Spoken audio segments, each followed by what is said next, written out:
Bonsoir, bonjour, ça dépend et besoin de banda partout vous avez bandé konangai. Et ça linga de bonabino lido. Ah, sur chaîne YouTube Liba TV. Merci na bao bambinga banda ko ba kotika so lelo na mokolo lelo na kasa banda kuna bango.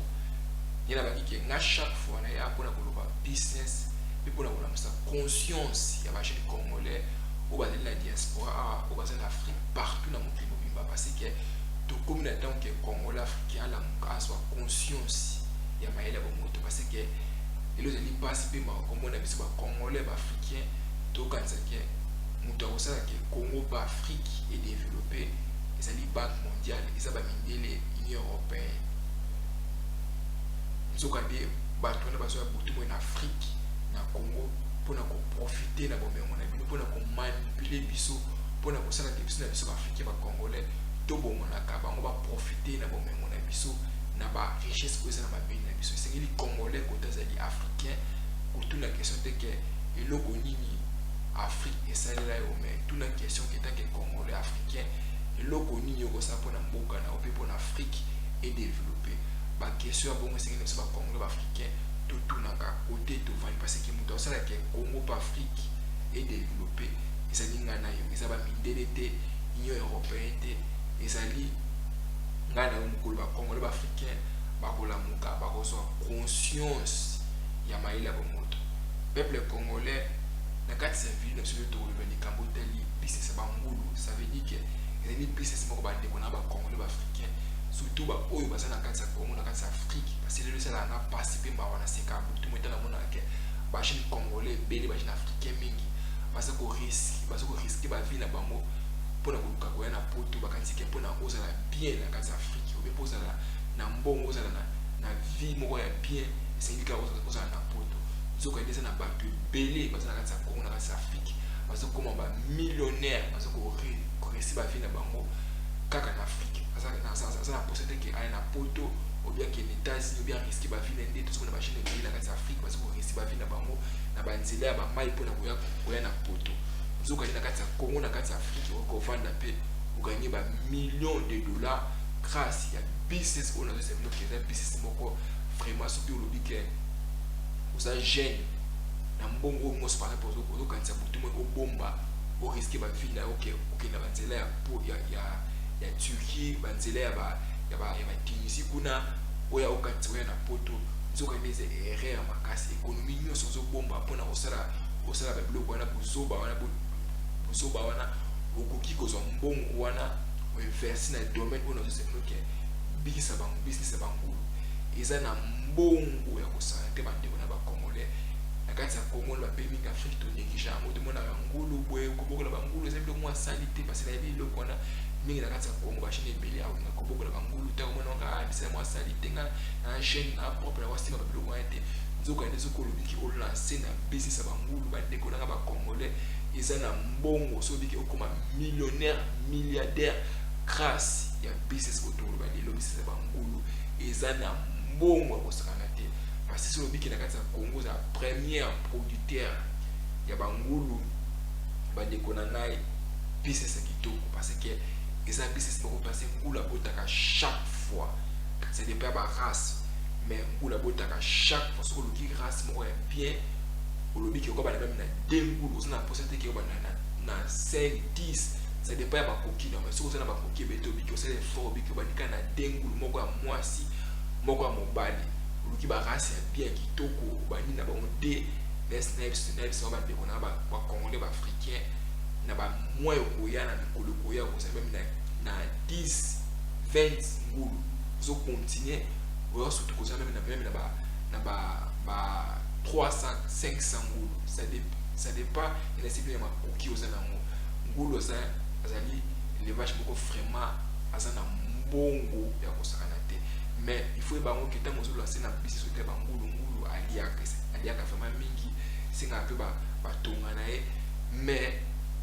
ko banga te ba ndeko nanga nesa ba butu mo ke na business so na se nango singilo banda muki ozo obligé que obanda kaka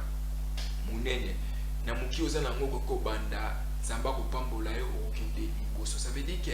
ça business mo vraiment ba ndeko na ba congolais eza na mbongo ya kosakana te solo biki olanse nango wana oconcentre nango travailler dur loko ezalaka nécessaire bandeko na bakongole baafricain na business ozolanse esengeli ke ozwa formation na kati ya Congo eza na bato oyo bayebi mosala otali bangulu bakolakisa yo ndenge nini ngulu abokolmaka ndenge nini ngulu loko nini aliaka matiti aliaka biloko ebele ça dépend ya makoki oyo oza nango ça veut dire que soki olobi ke oconcentre nango olobi kolanse na business ya bangulu bandeko na bakongole na esa oke même avant 30 ans okozala riche mpo kozala na mbongo moto akosa yo te kolanda biso balobaka te ke oyo business ya bangulu eza esali te bobo non soki oza na space na yo meme na lopango par exemple na nsima lopango parce nayebi na kati ya Congo na kati ya pays ya Afrique balopango ezala monene soki oza na nsima lopango par exemple oza na place okobongisa mwa place moko ya propre ya bien obeti batoli esanse ya bangulu baza na kati ozobokola bangulu obandi moke bandeko nanga bakongole baafricain esa oke soki oconcentre au travail dire na business ya bangulu eza na mbongo ya kosakana te eza na mbongo soki oza na millionnaire grâce ya business bakongole baafricain okoma ngo omona ke oko na posa te ke oya na poto mpona oresi vi na yo obien oke na pays mingi soki wapi okovanda na Congo okovanda na Afrique oganye vi na yo grâce ya business oyo nazosala business ya bangulu parce que ngulu abotaka chaque fois ngulu aza na mbongo ya kosakana te ça veut dire que bandeko na bakongole baafricain oyo baza na mbongo obien oyo baza na makoki ebele te mais basoki baeloko ya kosala te okobanda na de ngulu na esibino ke olanse nango eza business mo vraiment eza na mbongo na esibino ke chaque business ozolanse nango esengeli ozwa formation ya bien aussi formation bien oyekoli eloko wana oyo kolanse nango très bien après olanse nango oregrete te parce que eza na bachaine ebele par exemple aza na anga lanse na business oyo par exemple azwi formation te alanse kabo après plus tard akoregrete oyo nalansaki na business ya bangulu no oyebisaki ngaki ema esimbi te non ina esimbi noki ya chaque eloko business yango ozolanse nango ifo oyekola formation nango oyekoli par exemple ngulu ntango ozobokola ye esengaka nini maladi na bango babelaka ezalaka ndenge nini nyonso wana aussi baformation nango très très bien après olanse nango parce que nesi na kati ya Congo eza na bato déjà baza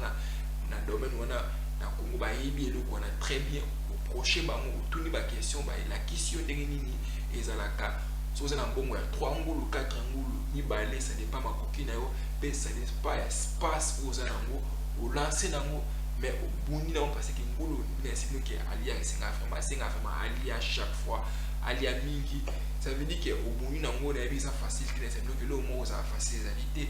au bout nango mais yeba na ngo que soki o réussi nango o komona ba ngulu ebele comme vraiment la ferme monene bandeko na ba Congo ba africain eza business moko vraiment eza na mbongo ya osanate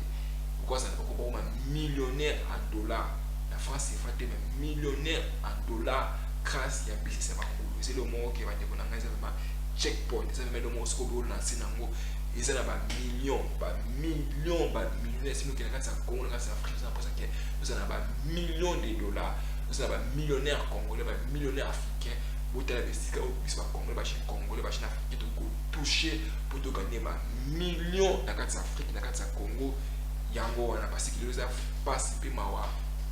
na pays d'Afrique comme on a économie en boka ils ont boka ba libanais ba chinois ba indien non stop et c'est que ba congolais ba africain parce qu'on contrôle l'économie là parce qu'ils ont boka na biso Afrique ils ont biso africain ba congolais et c'est que na kati Afrique tous na ba millionnaires africains ba millionnaires congolais ou ba ko diriger l'économie Afrique pe ya Congo parce que tant que africain congolais à la muka a soit conscience ya maila ba moto hôtel à côté comme riche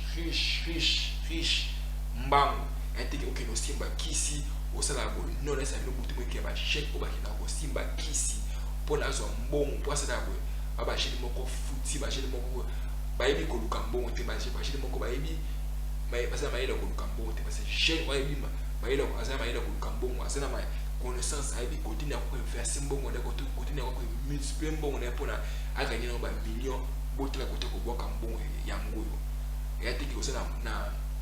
na 300 euros 400 euros na yo okei kosoma bilamba babiloko ebele batapage kolanda basi